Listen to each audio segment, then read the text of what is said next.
one question which is generally addressed by the so-called Christians in the West, particularly to some Muslim scholars. They say that we were born Christian, but now we don't believe in the existence of any God. So how to convince such so-called materialists and atheists, and how to prove before them the existence of God in the light of the Holy Quran? You see, before you start with him with the Holy Quran, how is he going to listen to you about the Quran when he says he doesn't believe in God? So, these people you're talking about, this Westerner, whoever he is, whether American or British, he is still a Christian subconsciously at the back of his mind. Because as soon as a fight starts between the Muslim and the Christian, he will take the Christian side. Why? He is still a Christian subconsciously.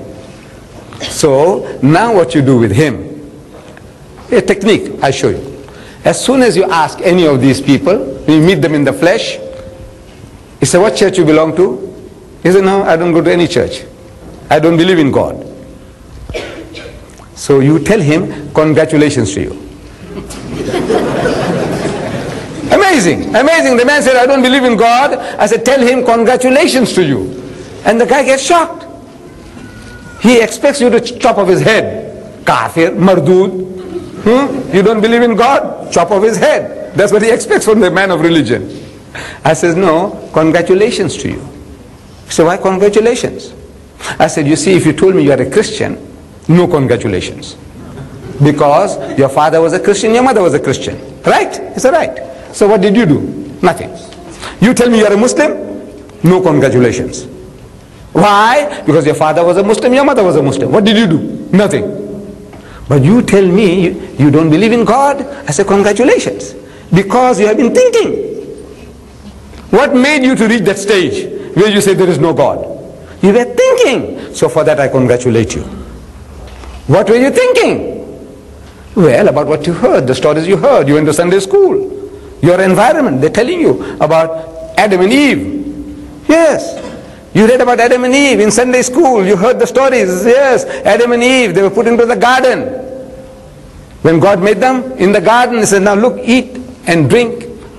Eat any of the fruit in the garden except this one tree in the middle of the garden. The fruit of that tree thou shalt not eat, because the day that thou eatest thereof thou shalt surely die. Right? He said, yes. And they ate. And they discovered that they were naked. Prior to that, they were in a state of innocence, like little children. They didn't know what was what.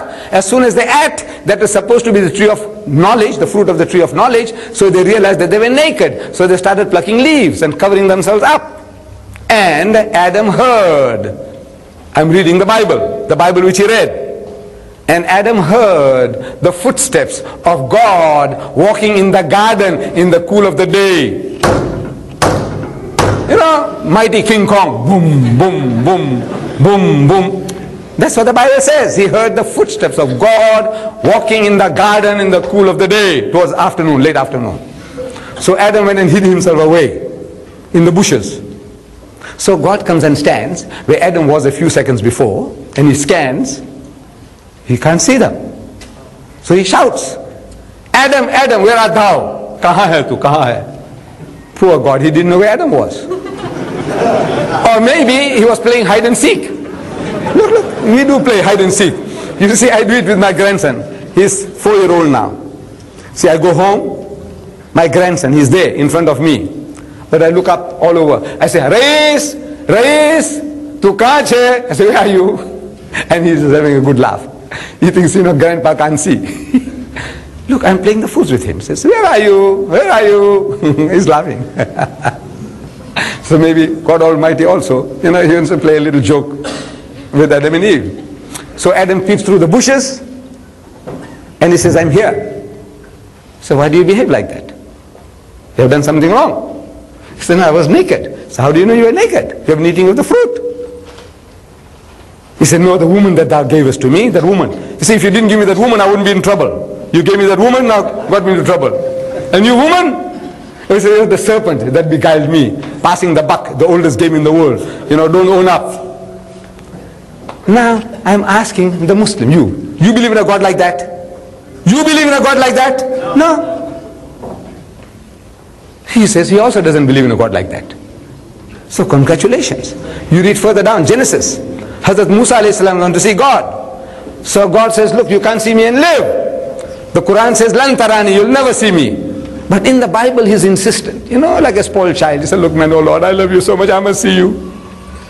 What can you do with a fellow like that? He said, all right, I will appease you. So God Almighty puts him between two rocks and puts his hand in the opening. So Musa alayhi salam can't see him. Then he turns his back and he takes away his hand.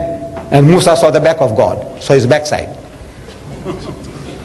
Because his front side, if he saw, he would have died.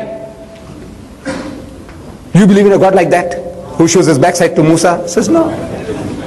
Look, he's agreeing with you.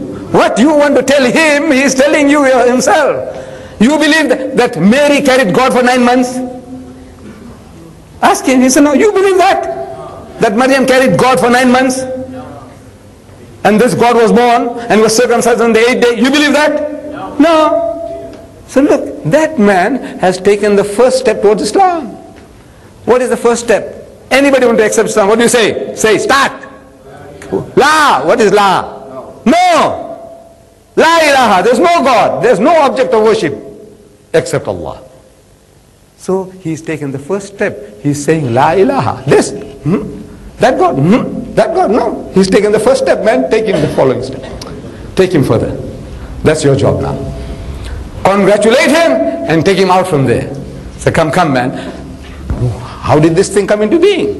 So he explains to you, and you find the Quran confirms. The Quran confirms. He says, look man, this book is telling what you are telling me.